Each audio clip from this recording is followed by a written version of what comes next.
یکی از سناریوهایی که برای قسمت جدید سریال خواهران و برادران مطرح شده، سناریوی عشق جدید دروک در سریاله.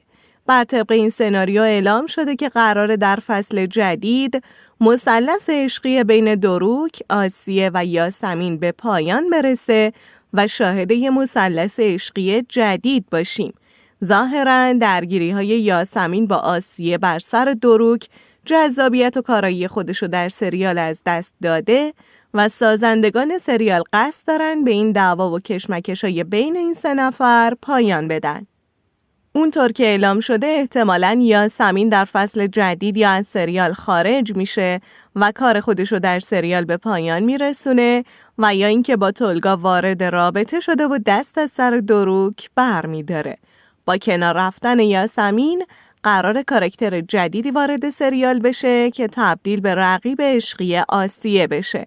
ظاهراً قرار این ماجرا در محیط دانشگاه رخ بده و کاراکتر جدید دانشجو و یا همکلاسی دروک در دانشگاهه.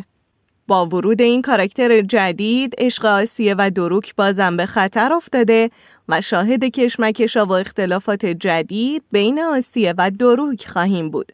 همه این اتفاقات در حالی رخ میده که احتمالاً ماجرای جنایت‌های عاکف، یعنی پدر دروک، بر علیه خانواده آسیه و عمر هم آشکار شده و همین اوضاع رو بیش از پیش بغرنج‌تر میکنه و کنترل همه چیز از دست دروک و آسیه خارج میشه و احتمالاً شاهد ماجراهای تلخ و غم‌انگیزی بین این دو نفر خواهیم بود. البته لازم به ذکره که اشاره بشه که این فقط یه سناریو و پیشبینی برای قسمت بعد سریال خواهران و برادرانه و برای اطلاع دقیق از ماجراهای سریال باید منتظرمون تا فصل جدید اون منتشر بشه تا از همه اتفاقات و حوادث جدید اون به صورت دقیق و کامل مطلع شد.